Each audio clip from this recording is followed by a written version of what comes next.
5월 30일 성령 강림의 첫 번째 주일입니다. 우리는 사랑으로 세상을 창조하신 창조주 하나님과 우리를 용서해 주신 예수 그리스도와 우리와 함께 하셔서 우리와 동행하여 늘 우리에게 필요한 진리와 생명의 말씀을 가르쳐 주실 성령 하나님께 예배하러 나왔습니다. 하나님의 약속하신 신령한 복을 사모하며 그 복이 우리의 것으로 만들어지기를 간절히 바라며 예배할 수 있기를 바라겠습니다. 묵상기도 하겠습니다.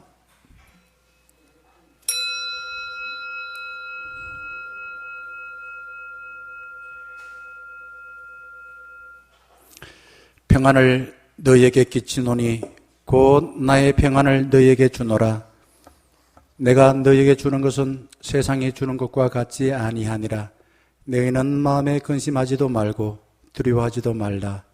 자비하신 주님, 저희들을 사랑하여서 주님께서 약속하신 그 복을 받기를 원하여 주 앞에 나왔사오니 우리를 불쌍히 여겨 우리의 필요한 복을 넉넉히 베풀어 주시옵소서.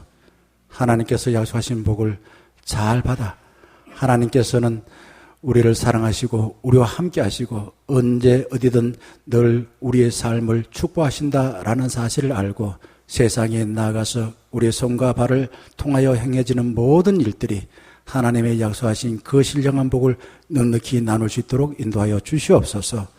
예수 그리스도의 이름으로 간절히 기원하옵나이다. 아멘. 다 자리에 일어나셔서 190장 찬양하겠습니다.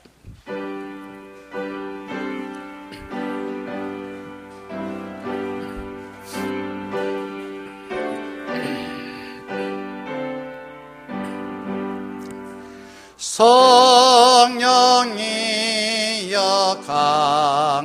강림하사 나를 감화하시고 애통하며 회개하마 충만하게 하소서.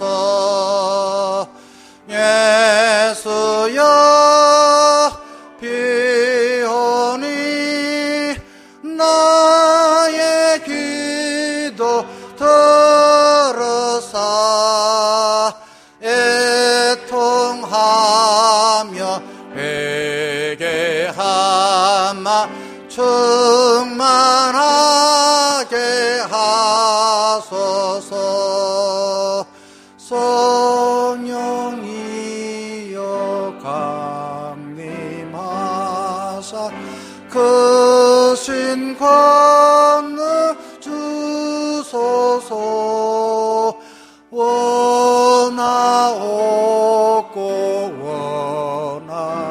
원하오니 충만하게 하소서. 예수여 비오니 나의 기도 들으사 애통하며 회개하마 충만하게 하소서.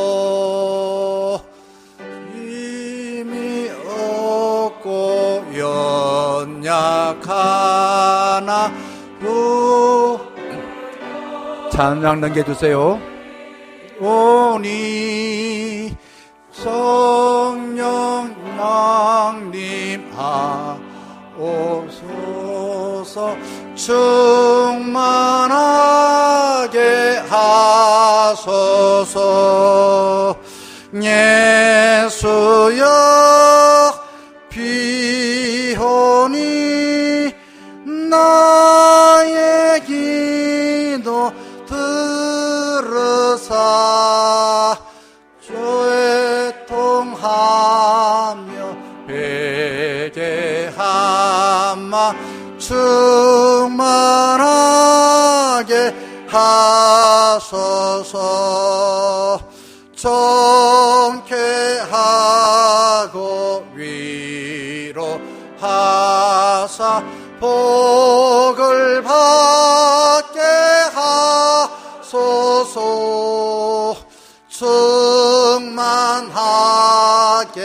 하시오니 무한 감사합니다. 예수여 비오니 나의 기도 들으사 애통하며 회개하마 충만하게 하소서. 아멘.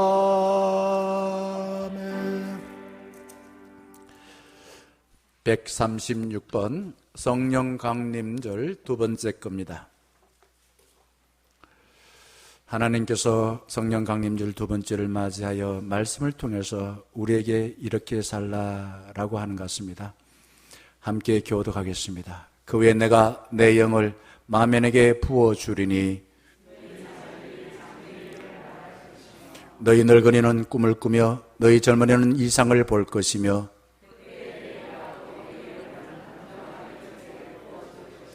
내가 이적을 하늘과 땅에 베풀리니 곧 피와 불과 연기 기둥이라. 해가 어두워지고 달이 핏빛같이 변하려니와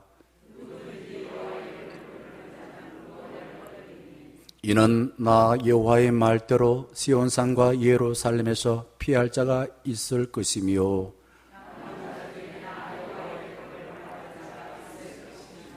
아멘. 성령님은 우리 자신의 삶을 돌아보면서 하나님의 말씀을 통해서 잘못한 것을 회개하여 하나님께 인정하라라고 말씀하십니다. 이 시간 참회의 기도를 하겠습니다. 하나님, 오늘 이 시간 주 앞에 나왔습니다. 우리가 잘 산다고 열심히 살아왔습니다. 하오나 아버지 하나님, 주의 말씀을 듣고 보니 우리를 새롭게 하실 성령님께서 너가 하나님의 말씀에 아멘으로 화답하고 하나님을 주님으로 모시고 십자가를 통해서 부활의 영광의 삶을 살라라고 말씀하여 사오나 우리는 아버지 하나님이여 십자가를 싫어하기도 하고 하나님 말씀보다도 세상의 그 가치관에 따라서 살 때도 있고 하나님의 주인으로 모시고 살기보다도 내 자신의 생각과 세상의 것들을 아버지 하나님이 위하여서 애를 쓰다 보니 내 육신과 내 몸과 내 생각이 아버지 하나님의 심히 피곤하고 괴롭습니다. 아버지 하나님, 우리의 모든 형편을 아신 하나님께 우리가 진실하게 정직하게 있는 모습 그대로 참회하며 기도하겠사오니 저희들의 마음속에 아버지 말씀을 통하여 정직한 영을 허락해 주심으로 인하여 우리의 모든 허물과 죄를 주님 앞에 정직하게 아뢰게 하여 주시옵소서. 아버지, 사람들에게 내 잘못했습니다 라고 말하는 게 얼마나 힘이 듭니까? 하지만 하나님께서는 우리를 혼내기 위해서 회개하라고 말하는 것이 아니라 우리를 새롭게 하여서 온전해 주기 위하여 회개하라고 해사오니 주님, 날마다 내 자신의 연약하고 우리의 죄 가운데 허물 가운데 살았던 것을 하나님 앞에 인정하고 고백하고 하나님의 뜻이라면 내 마음에 찔리고 아프고 괴로운 것을 다 아뢰을 수 있는 믿음과 용기를 허락하여 주시옵소서. 주님, 저희들을 성령님을 통하여서 하나님의 음성을 듣고 내가 알지 못했던 내 모든 마음의 자세와 내 마음의 상태, 하나님께로 향하지 아니하고 세상을 향했던 것, 내 자신에게 향했던 것을 주님 앞에 참회합니다. 내 마음의 상태가 아버지 하나님의 세상의 욕심으로 가득하였던 것 아버지 하나님께 인정합니다. 교만한 마음, 나태했던 마음들 주님 앞에 정직하게 고백하겠사오니 성령님, 저희들에게 은총을 베풀어 주셔서 십자가 보혈의 피로 이전의 모든 실패와 좌절과 허물들 용서하여 주시고 우리가 하나님의 자녀로서 온전히 회복될 수 있는 귀한 시간 되게 하여 주시옵소서. 사도신경으로 신앙을 고백합니다. 나는 전능하신 아버지 하나님, 천지의 창조주를 믿습니다. 나는 그의 유일하신 아들 우리 주 예수 그리스도를 믿습니다. 그는 성령으로 잉태되어 동정녀 마리아에게서 나시고 본디오 빌라도에게 고난을 받아 십자가에 못 박혀 죽으시고 장사된 지 사흘 만에 죽은 자 가운데서 다시 살아나셨으며 하늘에 오르시어 전능하신 아버지 하나님 우편한 자 계시다가 거기로부터 살아있는 자와 죽은 자를 심판하러 오십니다. 나는 성령을 믿으며 거룩한 공교회와 성도의 교제와 죄를 용서받는 것과 몸의 부활과 영생을 믿습니다. 아멘. 635장 주기도문송 찬양하겠습니다.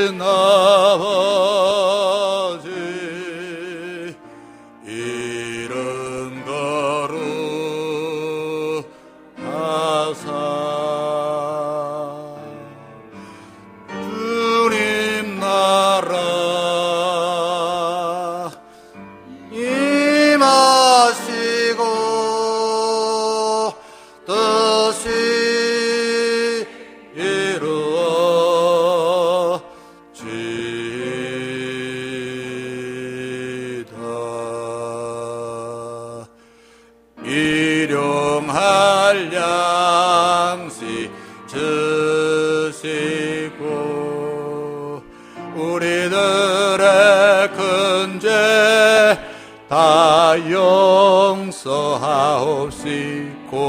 또 시험에 들게 마시고 악에서 구원하소서.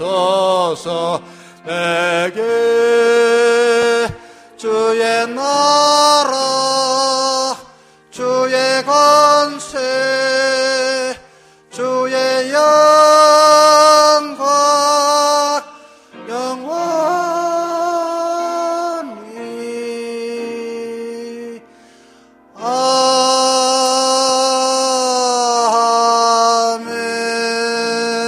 아멘. 자리에 앉아 주시길 바라겠습니다. 우리를 대표하여 김병호 장로님 기도해 주시겠습니다.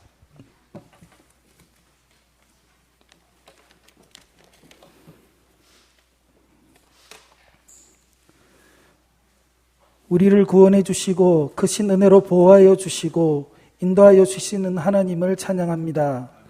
사랑의 하나님, 거룩한 주일날 주님의 백성들이 모두 겸비한 마음으로 주님 전에 나와서 예배드리게 하심을 너무나 감사드립니다.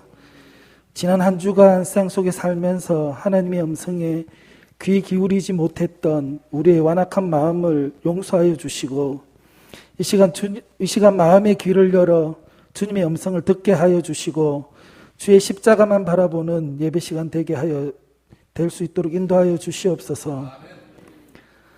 자녀들아, 주 안에서 너희 부모에게 순종하라. 이것이 옳으니라. 내 아버지와 어머니를 공경하라. 이것은 약속이 있는 첫 계명이라고 하신 하나님의 말씀처럼 가정의 달 5월에 저희를 위하여 모든 것을 희생하신 부모님을 기억하게 하시고 낳으시고 길러주신 은혜를 잊지 않게 하시며 주님의 크신 위로와 평안을 내려주셔서 건강하실 수 있도록 지켜주시옵소서. 감사의 제목들이 넘쳐나는 가정들 될 수 있도록 축복 내려주시고 아직도 주님을 영접하지 못한 가족을 위하여 기도하는 성도님들의 기도 제목을 들어주시고 속히 가정 복음화가 이루어져서 다 같이 나와서 예배드릴 수 있도록 은혜 내려 주시옵소서. 오랜 기간 계속되는 코로나로 인하여 힘들고 어려운 환경이지만 회복되어가는 아름다운 공동체로 세워지는 중흥교회 되게 하시고 새로운 변화의 시기에 잘 대처해 나갈 수 있도록 지혜와 은혜 내려 주시옵소서. 또한 우리 성도님들 지친 몸과 마음에 하나님의 긍휼하심이 함께 하셔서 위로하여 주시고 평안을 허락하여 주시옵소서. 교회의 모든 기관들과 구역들이 한 마음을 품고 열심을 내어 기도하여 더욱 활성화될 수 있도록 인도하여 주시고 특히 교육부서들이 여러 가지 어려움에 처해 있지만 각 부서들이 잘 이끌어 나갈 수 있도록 지혜 주시고 함께하여 주시옵소서. 몸이 연약한 성도님들 지켜주셔서 속히 회복되게 하여 주시고 멀리 타지에 있는 성도님들과 군생활하는 청년들 건강하게 지켜주시고 신앙생활 잘할 수 있도록 도와주시옵소서. 오늘도 목사님을 통해 선포되는 하나님의 말씀들이 목마른 심령들이 목을 축이는 생명의 말씀들이 되도록 인도하여 주시고 목사님 가정에도 축복 내려주셔서 부족한 것이 없도록 인도하여 주시고 건강 또한 지켜주시옵소서. 교회를 위하여 수고하시는 두 분 전도사님 목회 사역 가운데도 함께하여 주셔서 어린 영혼들 먹이기에 부족함이 없도록 인도하여 주시고 사임하시는 박선미 전도사님 앞길에도 함께하여 주셔서 형통케 하여 주시고 좋은 후임 전도사님이 속히 구해질 수 있도록 인도하여 주시옵소서. 예배를 돕는 모든 손길들, 교회 여러 곳에서 수고하시는 모든 성도님들에게 축복 내려 주시옵소서. 오늘 하루 온전히 주님 안에 거하게 하여 주시고 예배 마치는 시간까지 함께하여 줄 줄 믿습니다. 거룩하신 예수님 이름으로 기도드립니다. 아멘.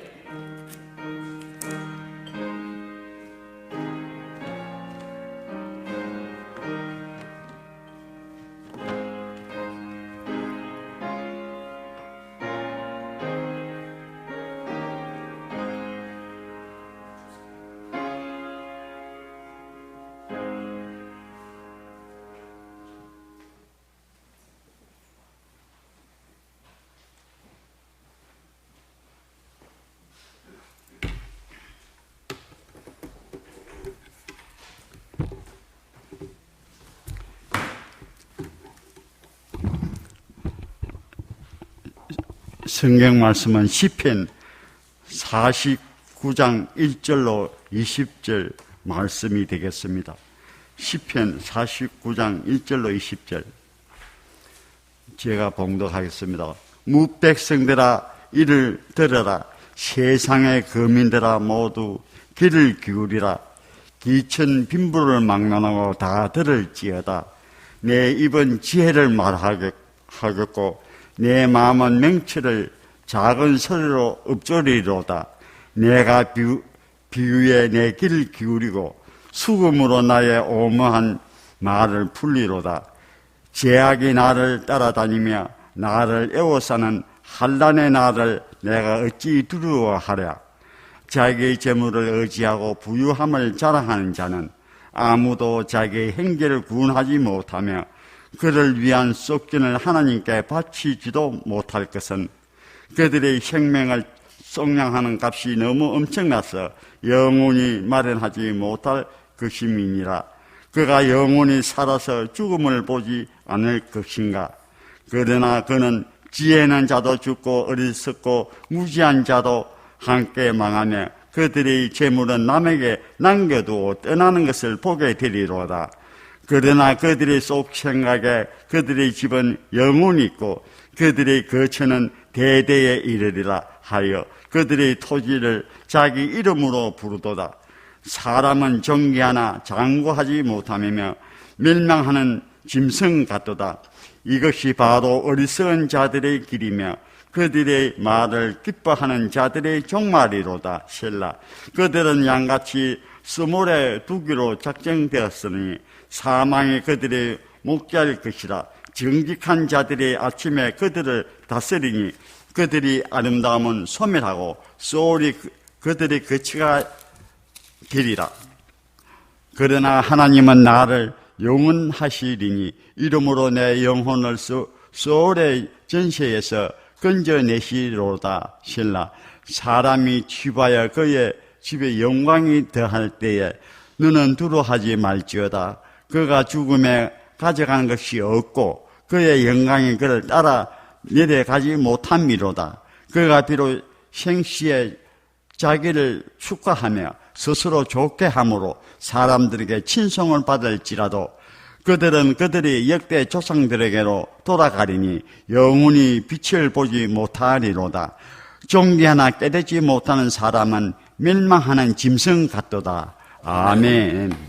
자, 이 주신 말씀이 조금은 평소에 쓰는 말이 아니기 때문에 좀 이해가 필요합니다만은 이 말씀을 읽었고 이해하시고 깨닫게 되어지면은 결국은 우리가 무엇을 의지하고 살아가야 되고 어떤 삶을 살아야 될 것인가 하는 것을 분명히 말하고 있습니다. 설교 제목이 뭡니까? 누군가에게 선물이 되는 삶을 살자. 삶을 살자 이거죠. 삶을 살자.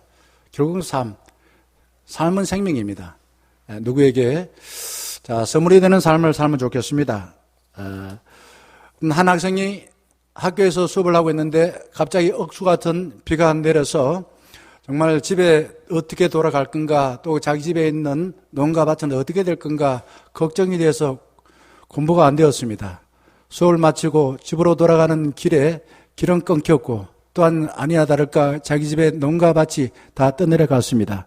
겨우 집에 돌아온 아들은 아버지에게 이렇게 말합니다. 아버지, 이제 우리 뭘 먹고 살아요? 당연히 그런 걱정이 되겠죠. 그때 아버지는 아들에게 말합니다. 걱정하지 말라.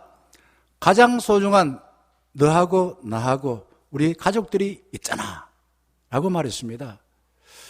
농가밭이 없으면 당장 불편하겠죠. 그러나 더 중요한 것이 생명이라 이거죠.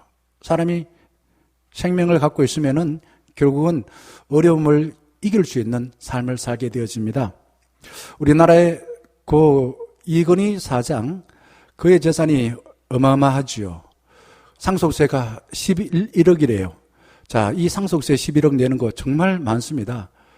이 가족들이 상속세 내는 것, 골머리를 앓고 있을 거라 생각합니다. 물론 비율을 봤을 때는 다른 외국에 비해서는 적습니다만은 우리가 생각한 데는 이거 숫자에 불과하죠. 11억이 얼만큼 많은가 감이 느껴지지 않습니다. 그렇죠? 자, 세계적인 갑부들, 워런 버핏이라든지, 그리고 빌 게이츠, 마크 저커버그, 이런 사람들이 자기 가졌던 그 재산을 사회에 환원을 한대요. 제 기독교가 발전한 나라는 이게 내 것만 아니다. 내가 사장이어서 돈을 많이 벌었지만은 많은 사람들이 나와 함께 해주어서 도와주어서 내가 돈을 벌었다. 이렇게 생각하는 것이 그 기독교를 믿는 사람들의 생각입니다.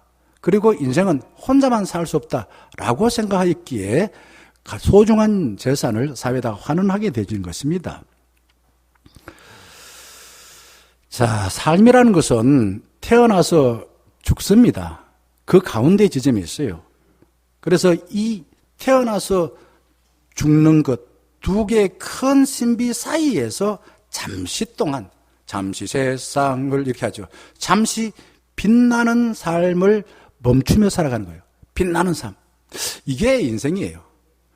우리가 삶을 그러면은 이제 허무하다 이렇게 말할 수 있는 것은 살아있을 때에 내가 얼만큼 하나님의 복을 많이 경험했는가, 나누었는가, 거기에 따라서 잘 살았다. 하나님께서도 그렇게 말할 것이고, 그러지 못할 때는 아무리 많은 재산을 가져도 허무할 것입니다. 부자들이 재산을 많이 남겨서 세상 사람으로부터 부럽지만은 막상 그의 가족들은 가족이 아닙니다. 부모가 더 많은 재산을 주지 않았다고 자녀들이 화를 냅니다. 그리고 그 재산을 더 많이 갖기 위해서 자녀들은 서로 싸웁니다. 재산을 남겨두어서 좋은 게 별로 없습니다. 자기 삶을 좋게 생각을 해주는 사람이 별로 없어요. 남은 부러워하는데.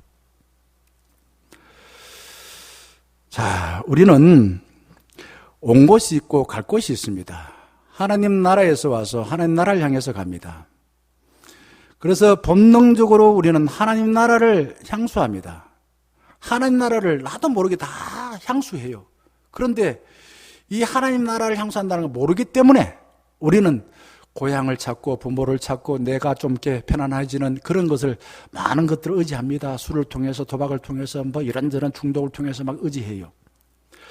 우리가 완전히 하나님 나라를 귀향하기까지는 어쩔 수 없이 고독하고 소외를 느끼고 그 하나님 나라를 동경하고 슬퍼하고 불안해하고 절망하고 일탈하고 중독해.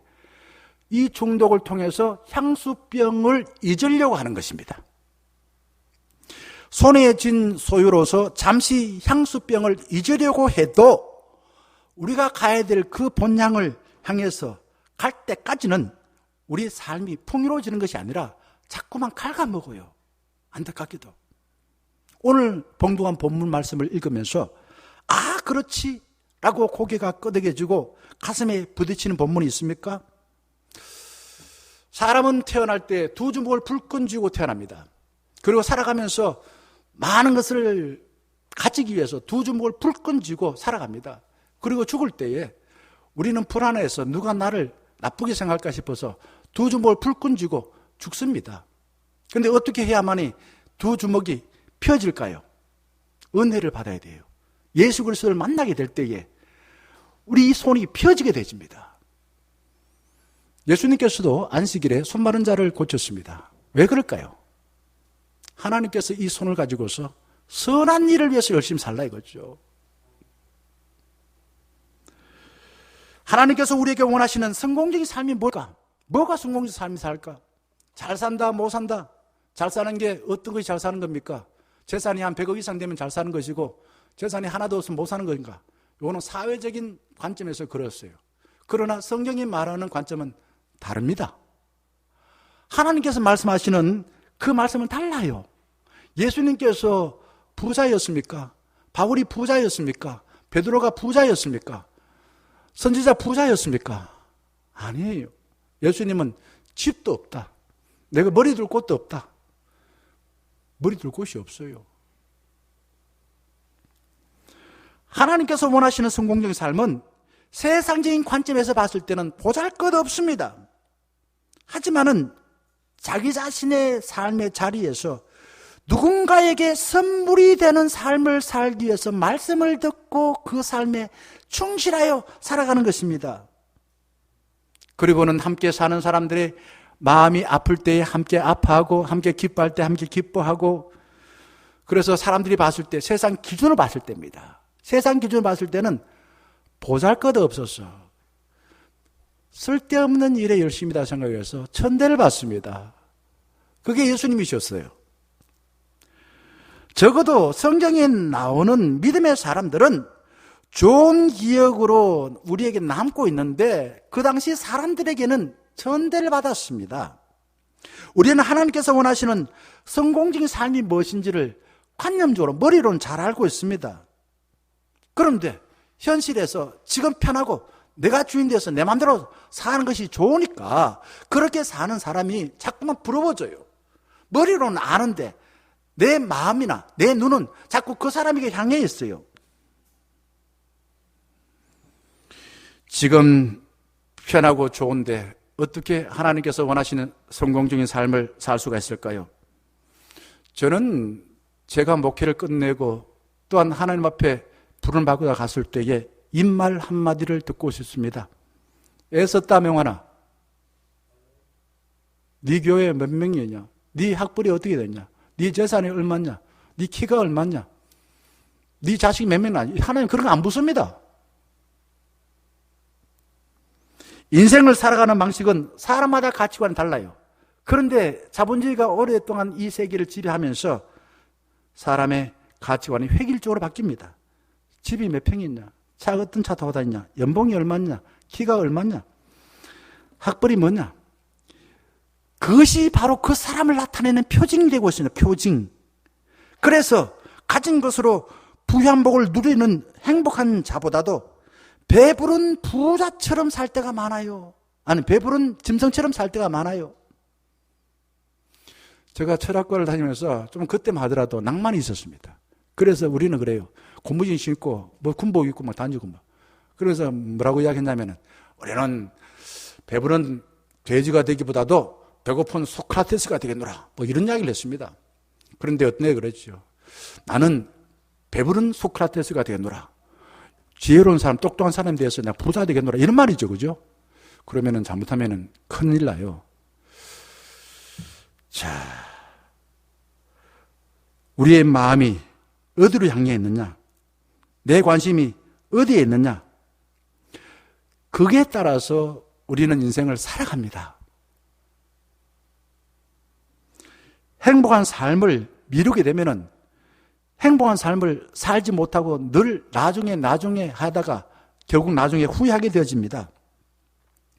우리는 인생의 전반기에 열심히 내가 들어가서 살아야 될 집을 위해서 그래서 공부를 합니다. 열심히 집을 짓기 위해서. 내가 지어야 될 집이 뭔가? 그래서 적어도 40대 이하에는 열심히 뭔가 공부를 하든지 열심히 자기가 자기 삶을 살기 위해서 준비를 해야 돼요. 그러고 난 뒤에는 그 이후에는 어떻게 해야 됩니까? 그 뒤에는 자기가 지은 집안에 들어가 살아야 돼요. 그런데 우리나라 사람들의 대부분 모습 보게 되면은 나에 관계없이 집을 짓다가 볼 다 봐요. 집을 짓다가 인생 끝장나는 경우가 대부분입니다. 들어가서 삶을 살지를 못한다는 거죠. 돈을 좀 가지면 편리하고 내가 주인 되어서 내 취향대로 할 수 있어서 어색해집니다. 네 내처럼 할 수 있어? 이겁니다. 돈이 많아서 좋은 어로시스를 통해서 생명을 연명할 수는 있어도 죽음을 피할 수는 없습니다. 오늘 본동안 시편 49편 전반적으로 말씀하는 것은 소위로 잠시 흥분하는 삶을 살지 마라. 들뜨는 삶을 살지 마라. 영원한 삶을 살아가라. 이걸 말하고 있어요. 우리에게 중요한 것은 죽음 앞에서 허망해지는 것을 붙들고 살기보다도 죽음조차도 어찌할 수 없는 그런 소중한 삶을 사는 것입니다. 시인은 지금 소중한 삶을 말하려고 하니까 여러분 단디 들으시오. 단디 들으시오. 막하다 들으시오. 남자든 여자든 부자든 가난한 사람이든 모든 사람 다 들으시오. 이렇게 1절과 2절에 말합니다. 한번 볼까요? 1절 2절. 무백성들아 이를 들으라. 세상의 거민들아 모두 귀를 기울이라. 귀천 빈부를 막론하고 다 들을지어다. 1절과 2절은 달리 말하면은 막하다. 정신 차리고 정신 바짝 차리고 단디 들어라. 이 말입니다.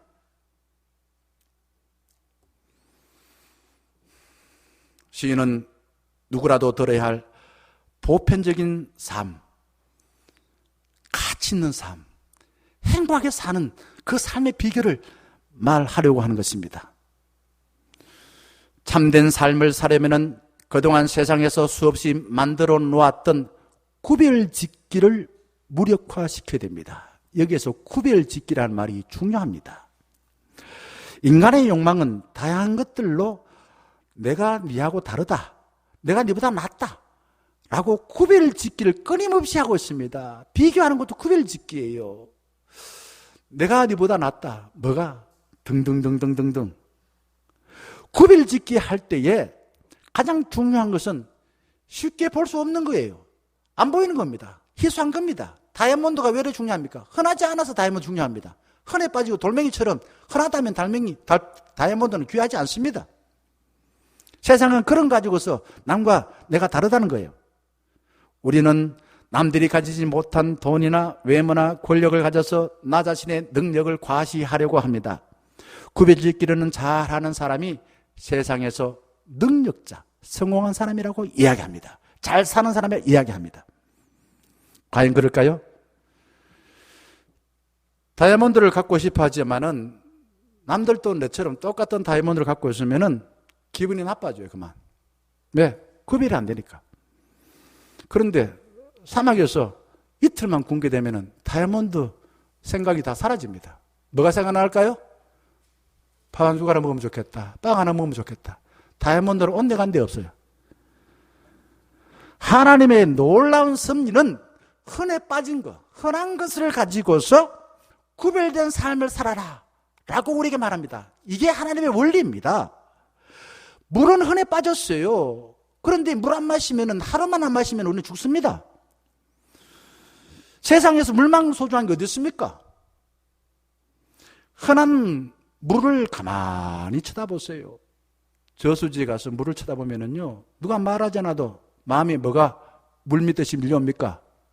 평안해집니다. 내게 강 같은 평화, 내게 평화가 누가 줍니까? 물이 줘요. 물을 마시지 않으면은 살 수가 없는 게 이 인간의 현실이에요. 흔해 빠진 공기, 30초만 숨 쉬지 않으면은 하늘이 어떤 색으로 보일까요? 노랗게 보입니다. 지리산 깊은 골짜기에 들어가서 산소 중에서도 가장 좋은 산소, 피톤치드를 흡입하면 건강해집니다. 뭐가요? 흔해 빠진 산소를 잘 들이키면요. 하나님은 정말 가치 있는 것을, 흔해 빠진 것을 가지고서 만들었다 이거죠. 우리 인간은 흔하지 않는 걸 가지고서 니하고 내하고 다르다 라고 말했지만은 하나님은 흔한 것을 가지고 세상 사람과 구별된 가치 있는 삶을 살라라고 말씀하십니다. 흔한 것으로 소중하게 만드는 것이 하나님의 원리요 탁월한 방법인 것입니다. 흔한 것, 나와 가까이 있는 사람을 소중히 여기는 것이 하나님 마음에 가깝습니다. 나만 특별한 존재라고 과시하려고 세상 것을 가지고 구별짓는 것은 하나님 마음과 등지는 거예요. 우리는 자기를 다른 사람과 구별짓기를 원합니다. 머리를 해도 나만 특별한 머리를 하기 위해서 저기 서울에 있는 어디요? 뭐 명동에 가거나 아니면 요즘은 어디라고 합니까? 압구정동에 가서 다른 사람이 못 들어본 그 미용실에 헤어샵에 가서 머리를 해야만이 직성이 풀리는 이유가 뭘까요? 내가 니하고 다르다 이거죠.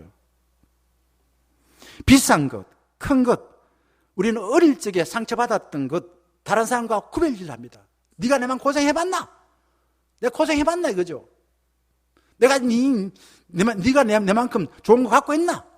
이렇게 자꾸 구별질라 그래요. 하나님은 귀천 빈부를 막론하고 흔한 것으로 모든 사람들이 존귀하게 살기를 원하십니다. 그래서 3절 보게 되면 우리에게 심오한 지혜를 말해 주려고 하니 오너라라고 합니다. 보세요. 심오한 지혜. 심오한 지혜. 이게 이제 작은 소리로 읍조리로다. 작은 소리로. 큰 소리로 말하지 않고, 그래요. 뭐, 당신 좀 목소리 좀 적게 해라. 우리 집 사람 자꾸 그래. 정말 지금 이게 왜 이럴지 자꾸 목소리 커져요. 근데 이게 하나님은 우리에게 작은 소리로 읊조린다. 사랑하는 사람은요, 두 사람만의 알아듣도록 읊조려요.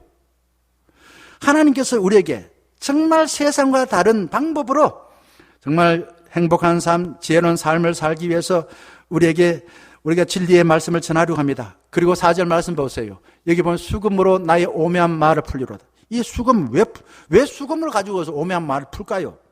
왜 그럴까요? 이게 이제 카타르시스 무아지경이 빠지는 겁니다. 우리는 예배를 드리러 나왔지만은 세상에 살아오면서 너는 실패한 자야. 너는 그래 살아야 돼. 많은 지적질을 받고 우리는 실패했다고, 우리는 쓸모없다고 그런 이야기를 수만 번 들어왔습니다. 그래서 하나님 앞에도 나와서 예배할 때도 하나님은 우리를 심판자로 생각해, 경찰로 생각해. 우리 자꾸만 뭐 검사처럼 생각해. 하나님 앞에 마음을 무장해제하지는 못합니다. 그러니 이게 수금이라는 것은 사람들의 긴장을 확 풀고 이제 그때서야 하나님의 말씀을 듣고자 하는 마음을 갖도록 하는 그러한 기회를 갖도록 하라 이거죠. 귀를 쫑긋 세우고 네가 듣고자 할 때에 내가 너한테 정말 삶을 잘 살 수 있는 지혜를 말해 주겠다라고 말하고 있습니다. 누군가에게 선물되는 삶을 말하기 전에 5절을 보게 되면 단도직입적으로 이렇게 말합니다. 5절에 죄악이 나를 따라다니며 나를 애워싸는 환난의 날을 내가 어찌 두려워하랴. 두려워한단 말입니까? 안 두려워한단 말입니까? 하나님이 약속하신 그 삶을 살려고 하는데 다른 사람 봤을 때 네 바보같이 왜 그래 살아? 말이야, 돈이 최고야. 돈을 가져야만 돼. 뭐 이런 이야기만 하면서 뭐 하나님 말씀 그거 다 네 속인 거야.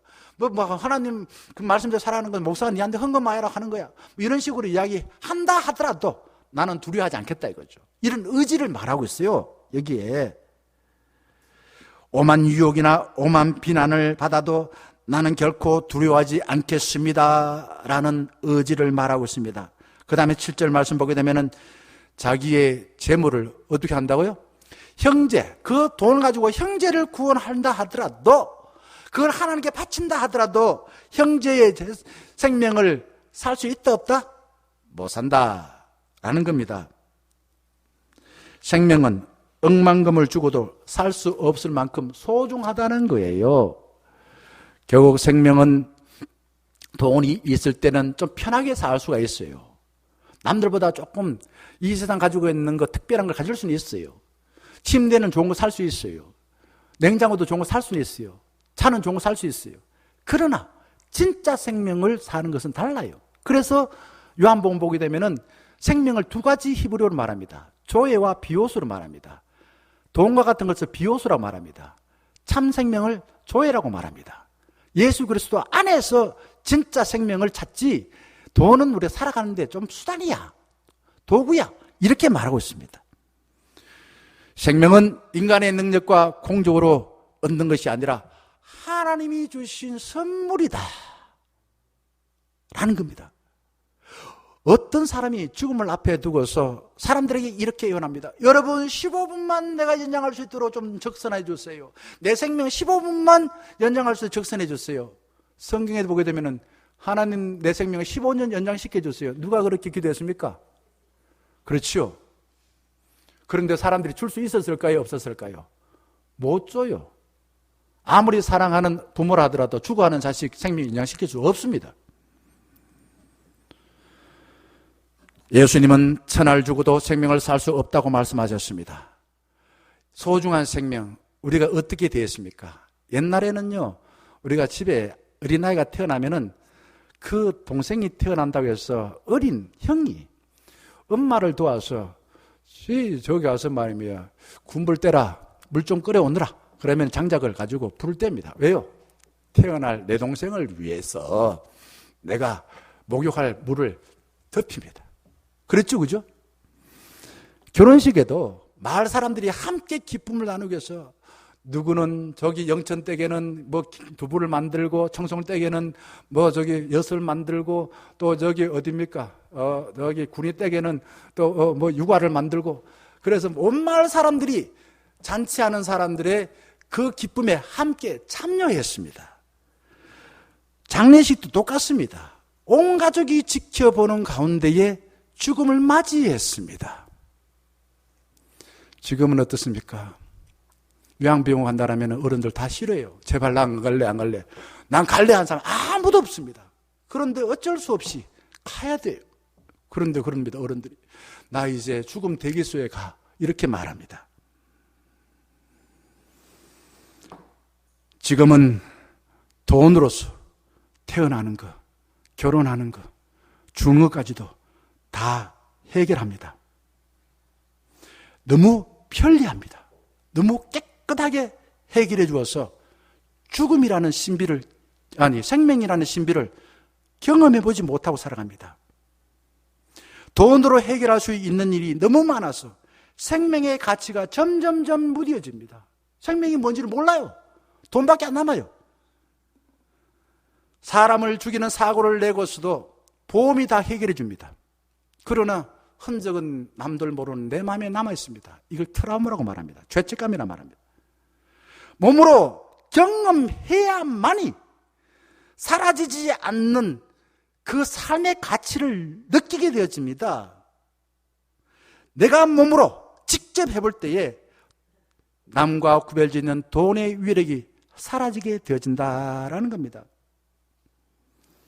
돈 있는 사람이든 돈 없는 사람이든 생명의 가치가 점점 무감각해집니다. 돈으로 구별짓기 하는 데서 벗어나려면은 내가 직접 경험해 볼 때에 아하, 나도 이거 했구나 라는 자부심을 느끼게 되어집니다. 돈으로 구별짓는 데서 해방되기 위해서는 몸으로 뭔가를 해보는 것이 가장 탁월한 교육 방법입니다. 남자아이들을 공부시키는 부자들은 어떻게 할까요? 애들을 공부만 시키지 않습니다. 남자애들을 속성을 너무 잘 알기 때문에 나가서 열심히 운동해라. 정해진 시간 안에 농구를 하든지 뭘 하든지 해라. 그러고 난 뒤에 정해진 시간 또 공부해라. 이렇게 이야기하지 무조건 공부만 돌리지 않습니다. 왜? 지가 몸으로 뭘 해보면은 거기에 소중한 것을, 내가 살아있다는 걸 자부심을 느끼고 깨닫고 내가 소중한 걸 알게 되집니다. 그러면 그 다음에 다른 일도 잘하게 되지죠. 왜 육군사관학교 가서 그게 몸으로 하는 운동을 시킬까요? 시간이 남아 돌았어요? 아니에요. 몸으로 뭘 해봐야만이 자기들이 소중한 걸 알기 때문에 그런 운동을 시키는 것이지요. 몸을 통해서 경험할 때에 자신의 가치를 발견하고 자존감이 높아집니다. 춘천에 있는 동료 목사가 한 달 전에 전화 왔어요. 형, 나 요즘 교회 옥상에서 수국하고 그 다음에 국화 가지치기를 해서 화분을 만들어가지고 한 100여 개를 우리 교우들한테 나눠주니까 나도 좋고 받는 교우들도 좋아하더라. 이렇게 말하더라고요. 그래서 저도 몸이 게으른 사람이라서 참 이렇게 선뜻 나도 해야지 이렇게 말은 못했지만 나도 해보고 싶다 이런 생각이 들었었습니다. 도시에 살고 있는 사람들이 돈으로 구별짓는 방법에서 벗어나기 위해서는 어떻게 살아야 될까요? 돈 받지 않고서 자기 자신이 갖고 있는 재능을 다른 사람에게 나누는 것입니다. 이걸 두고서 재능 기부라고 말합니다. 조수미 씨 같은 사람은 재능 기부를 합니다. 돈 안 받고 자기 재능을 나눠요. 그걸 자랑합니다. 돈 받고 하는 것은 자랑하지 않더라고요. 어떤 일을 할 때에 얼마 돈을 받을까 계산하게 되지면은 생명의 가치가 사라지게 됩니다. 기쁨도 없어지게 됩니다. 돈보다 재능을 공짜로 주게 되면은 하는 사람이나 받는 사람이나 다 감격하게 되어집니다. 돈으로 환산되지 않고 그냥 전폭적으로 줄 때 내 자신이 뿌듯해집니다. 그리고 오래오래 기억 남게 됩니다. 가깝게 지내는 경대 교수님이 자기가 저기 인터넷에 어디에 뭐 경매 물건을 받아 한 200평 샀대요. 그거 뭐 오지라고. 뭐 질도 없는데 거기에 사놓고서는 만날 때마다 자랑을 해요. 토요일 주일 되면은 자기 아들 둘이 있는데 데리고 그거 가면서 애들 안 가려고 그러니까 5만 원씩 줘요. 그러고 난 뒤에 푸성기를 뜯어가지고는 목사님 여기 집 가까이 있는데 나와보세요. 그리고 푸성기를 나눠줍니다. 저는 그걸 받으면서 돈 얼마 되겠어요. 그러나 그걸 통해서 그 교수님의 수고를 기억하고 그 마음을 알게 되어지고 그러므로 인해서 그게요, 가치가 5,000원이든 만 원이든 그 가치보다 훨씬 많은 가치를 알게 되지고 아마 평생 제가 그분의 삶을 좋게 생각하고 살아갈 거예요. 저는 중년 가족들에게 하나님의 뜻과 방법으로 설교를 준비하는 시간도 기쁩니다. 그러나 화장실 청소할 때 설교할 때보다 좀 더 기뻐요. 왜 그럴까요? 이거는요, 교우들이 답답하다가 화장실 와서 시원하게 볼일 볼 거 생각하면은 저도 모르게 기뻐요. 화장실 제가 안 해도 되지만은 하고는 할 때는 그런 마음이 들더라고요. 집에 있을 때도 청소나 뭐 설거지나 이런 거는 늘 하지 않습니다. 가끔 해요. 그리고 제 옷이나 또 애 학교 다닐 때 적어도 나는 교복이라도 빨아서 교복이라도 다른 집에 해줘야지 하는 생각을 하고서 해왔습니다. 애들 중학교 고등학교 다닐 때는. 그때 이상하게 내가 아빠로서 뭔가 해줬다는 그런 자부심이 생기더라고요. 왜요? 몸으로 했기 때문에 그렇고 돈 안 받고 했기 때문에 그렇습니다. 내가 직접 남에게 선물이 되는 삶을 살게 될 때에 돈이 지배하는 그 강박관념에서 서서히 벗어나게 되어지게 되집니다. 마음의 보람이라는 자원을 넉넉히 가져서 소유하지 못해서 나는 못난 사람, 나는 실패한 사람, 이런 생각이 점점점 사라지게 되어집니다. 그리고는 갖지 않아도 괜찮아 하면서 자부하게 되어집니다. 저는 백화점에 가게 되면 그대 앞에만 쓰면 왜 난 작아지는지 빨리 집에 오고 싶어요. 잘 가지도 않지만. 그런데 어디 있으면 제일 기분이 좋을까요? 목양실이나 아니면 경대를 걷거나 아니면 신방을 하거나 아니면 예배당에 있거나 아니면 숲속을 걸을 때나 이때가 제가 기분이 너무 좋더라고요. 여러분, 돈으로 구별짓기에서 벗어나는 길이 무엇일까요? 몸으로써 누군가에게 선물이 될 수 있는 삶을 한 번 하고 두 번 하고 내 생명 다 할 때까지 끝까지 한번 해보세요. 우리는 이런 체면을 걸고 살아갑니다. 사람은 죽는다. 그러나 나는 안 죽어. 그리고 나는 지금은 안 죽어. 언제 죽을지, 누가 죽을지 어떻게 합니까? 죽으면은 구별짓기 하던 재물에서 손을 놓을 수밖에 없습니다. 12절 말씀 보게 되면은 사람은 종기 하나 장구하지 못하며 멸망하는 짐승 같도다 라고 말하고 있습니다. 죽음 앞에서는 짐승이나 사람이나 예쁜 꽃도 때가 되면 다 떨어지고 다 죽기 마련이야. 공평하다, 이런 뜻인 것입니다. 소멸하는 것, 영원하지 못할 것에 집착하지 말고 하나님께서 주신 영원한 삶을 사모하면서 주님이 기뻐하시는 일에 먼저 헌신하면 참 좋겠습니다. 13절 말씀 보세요. 어리석은 사람의 운명 두 가지가 나오고 있습니다. 13절 보게 되면은 보세요. 어리석은 자들의 길이며 그들의 말을 기뻐하는 자들의 종말이다. 이게 무슨 말인가? 앞부분에 그것이라고요. 이것이라고 그 지시대명사가 나와 있는데 그건 다름 아니라 즉 세상에 구별짓기를 가지고 살아가는 사람들, 그 사람을 어리석은 사람이라고 말합니다. 그리고 그 사람을 본받아서 살아가는 그런 사람이라고 말합니다. 그 사람이 어디로 간다고요? 서울로 내려간다. 이거 서울로 내려간다. 하지만은 하나님께서는 우리에게 서울의 삶이 아니라 영원한 삶을 살길 바라십니다.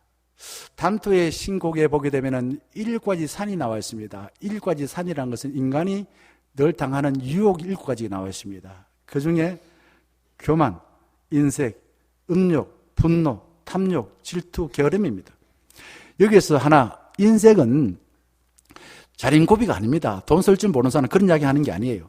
남들이 기뻐할 때 함께 기뻐하지 못하고 남들이 슬퍼할 때 함께 슬퍼하지 못하고 공감 능력이 아주 떨어지는 사람, 자기 자신에게만 몸을 매몰되어 있기 때문에 자기 자신에게 집착하기 때문에 남들의 기쁨에 함께 기뻐하지 못하는 거예요.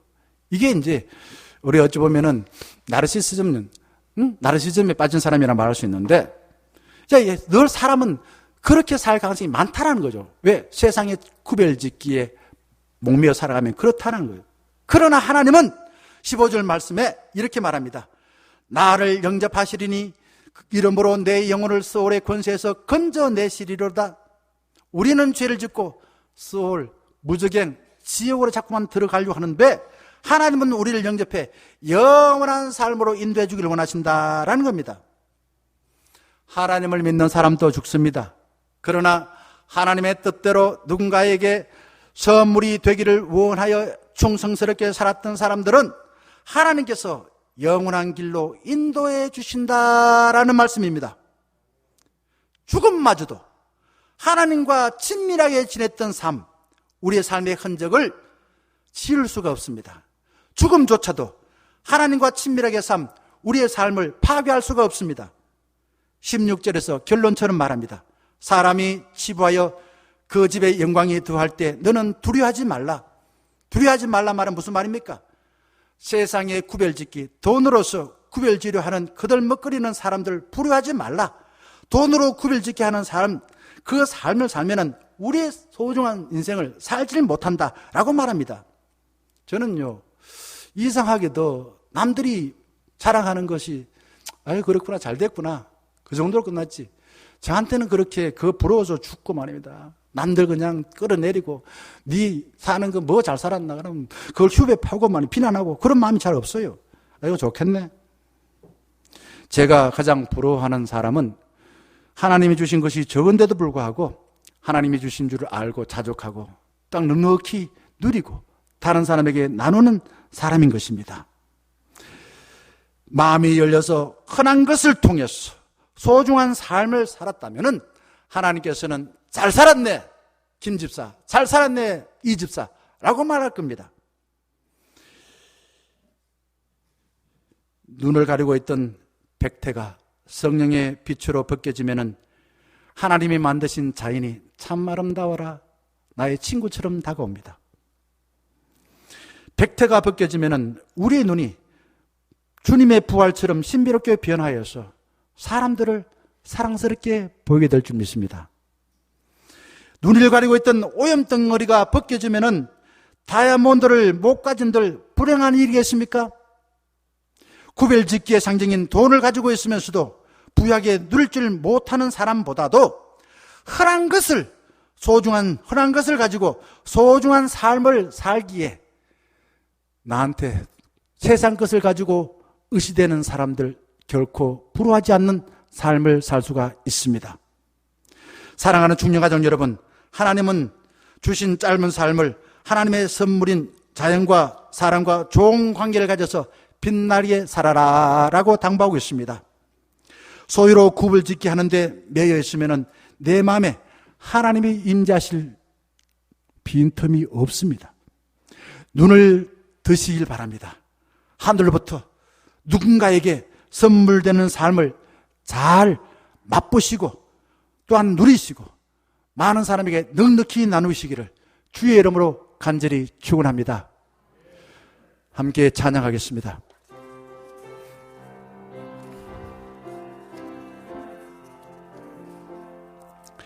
이 말씀 따라 사는 동안 지치지 않게 하시고 이 말씀 따라 사는 동안 주님 나라 이루소서. 183장 찬양하겠습니다. 찬양하며 하나님께 예물을 바치겠습니다.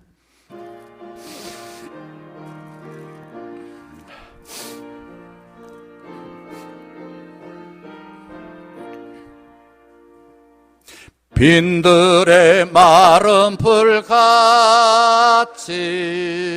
시들은 나의 영혼 주님의 혁속한 성령 간절히 기다리네 마음의 바른 땅에 담비를 내리시듯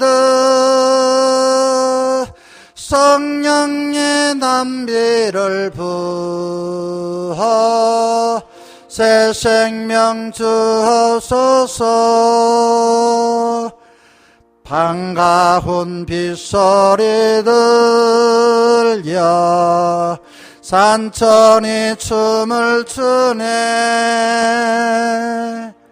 봄비로 내리는 성령 내게도 주옵소서.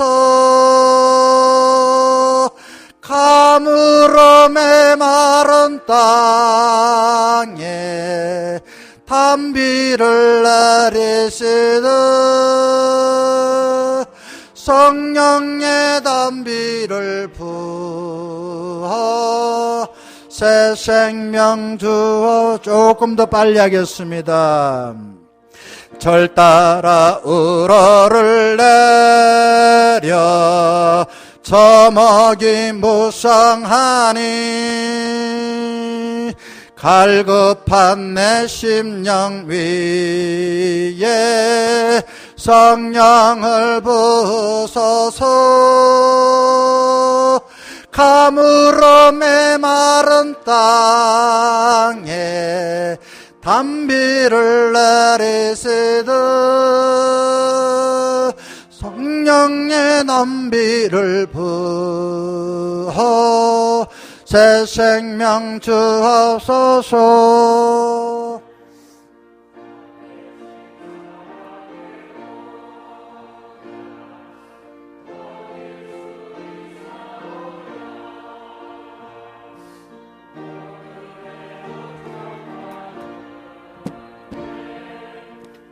예수 줄 믿습니다.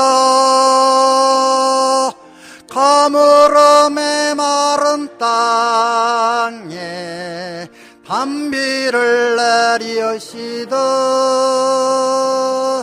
성령의 단비를 부어 새 생명 주옵소서. 아멘. 기도하겠습니다.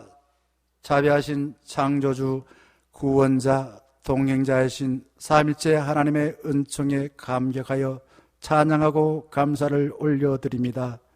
저희들을 주님의 사랑하는 아들, 딸로 삼아 주셨사오니 주님의 은총을 입고 세상 사람들이 누리지 못하는 신령한 복을 맛보고 나누는 삶을 살게 하여 주시옵소서. 입을 크게 열라 내가 채워주리라 라고 약속하신 주님, 저희들이 이 땅에 살아있는 동안 하나님께로 향하여 마음의 방향을 정하고 하나님이 내 마음에 들어오셔서 주인 되어 통치할 수 있도록 온전히 주님께로 마음을 향하게 하여 주시옵소서. 가난한 자와 부활을 판단하며 곤란한 자와 빈궁한 자에게 공의를 베푸시며 가난한 자와 궁핍한 자를 악인들의 손에서 건져주신다라고 약속하신 주님, 주님의 뜻대로 정직하고 최선을 다하여 일했으나 사람으로 대접받지 못하고 대가를 받지 못한 저희들에게 자비를 베풀어 주셔서 하나님 앞에 섰을 때에 하루의 일을 마치고 난 뒤에 착하고 충성된 종이라고 주님으로부터 칭찬 들은 저희들의 삶이 되게 하여 주시옵소서. 우리 나라를 다스리는 지도자들이 하나님 앞에 성실한 눈과 또한 예수 그리스도의 가슴으로 정직하고 공평하고 나라를 다스려 이 땅에 있는 모든 사람들이 그 지도자로 인해서 그거 기뻐하고 즐거워하는 삶을 살 수 있도록 인도하여 주시옵소서. 긍휼과 진리가 같이 만난다고 또한 악과 의와 화평에 서로 입맞춘다고 약속하신 주님, 미움과 다툼과 전쟁의 귀신이 물러가고 주님의 뜻이 이루어지는 대한민국이 되게 하여 주시옵소서. 그동안 함께하였던 우리 박선미 전사님, 주님께서 부르신 삶을 살고자 수성 청년센터로 임지를 옮깁니다. 그동안 함께했던 기억 가운데 좋은 것은 오래오래 기억하게 하여 주시옵시고 원치 않는 나쁜 기억은 주의 십자가 보혈의 피로서 싹 지워주셔서 이제 그가 딛는 발걸음 위에 평강의 주님이 동행하여 하는 일마다 부유하고 잘 되어 많은 사람들에게 하나님의 은혜를 나누고 사람들에게 기쁨을 줄 수 있는 복된 삶이 되게 하여 주시옵소서. 병마로 고통당하며 무력하게 살아가는 성도들에게 주님의 권능의 손으로 안찰하여 회복하여 주시옵소서. 우리 맡겨진 우리 가정과 일터에서 주님의 은혜인 줄 알고 하나님께 구별하여 드리는 10의 1조와 감사 예물이 있습니다. 바치는 손길마다 하나님께서 만면하 복을 내려 주시옵시고 그 물질이 아주 허투루 아버지 함부로 인간의 욕심에 따라서 부정한 방법이나 나쁜 곳에 쓰지 아니하고 하나님의 기뻐하시는 일에 온전히 헌신할 수 있는 우리 충령교회가 되게 하여 주시옵소서. 또한 교회가 해야 될 일들을 알고 건축과 아버지 장학과 선교 그 외의 예물을 드리오니 주님 이 예물을 통하여서 우리 교회가 하나님 나라를 위해서 더 크게 헌신할 수 있는 기회가 되어지고 우리 아버지님의 한 해가 마치고 난 뒤에는 올 한 해도 하나님의 일에 크게 헌신하는 충령교회 내가 좋게 기억하고 더 복을 드리겠다라고 하나님으로 칭찬 들을 수 있는 저희 교회가 되게 하여 주시옵소서. 예수 그리스도의 이름으로 감사 기도드리옵나이다. 아멘. 다 자리에 일어나셔서 파송에 찬양하겠습니다.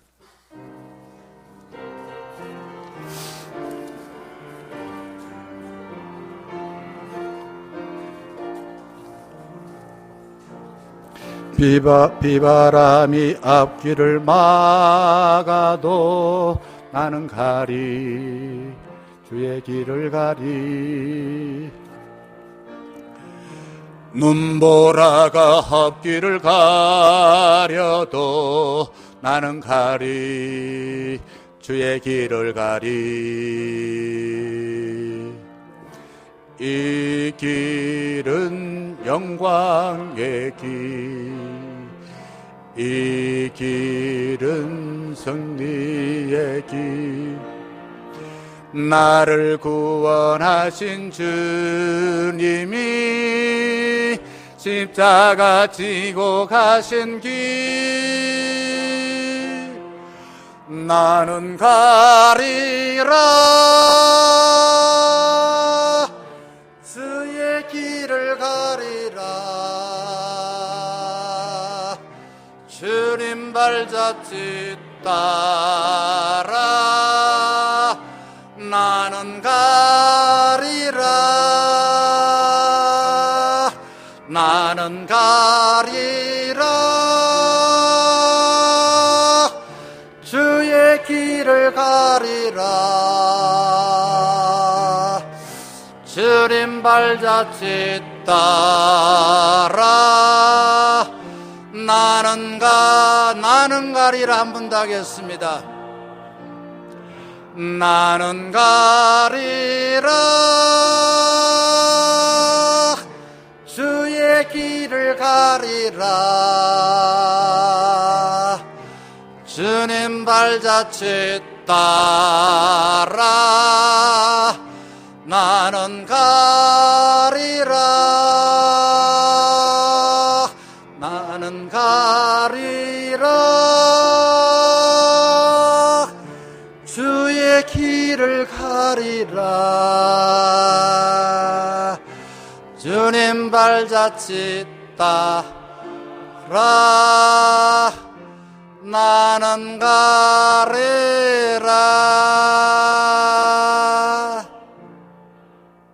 주 예수 그리스도의 크신 은혜와 하나님 아버지의 사랑하심과 성령님이 함께 하시고 교제하시고 충만케 하시며 하나님께서 우리를 땅에 보내주셔서 많은 것을 의존하고 살지만은 하나님을 첫 번째로 사랑하고 하나님의 말씀에 순종하고 하나님의 약속하신 나의 삶, 우리 교회의 삶, 우리 가정의 삶을 잘 살아서 사람들에게 아름다운 선물로 안겨주기를 다짐하고 또한 이 땅에 있을 동안에 하루 일과를 마치고서는 착하고 충성된 종이라 칭찬 듣고 주님 앞에 갔을 때는 정말 하나님께서 기뻐하시는 삶을 잘 살아두었다고 하나님으로부터 큰 칭찬과 격려를 듣기를 삼하는 충령가족과 또한 세계를 향하여서 힘차게 나아가는 박수미 전사님 머리 위에 이제부터 늘 함께 하시기를 간절히 축원하옵나이다. 아멘.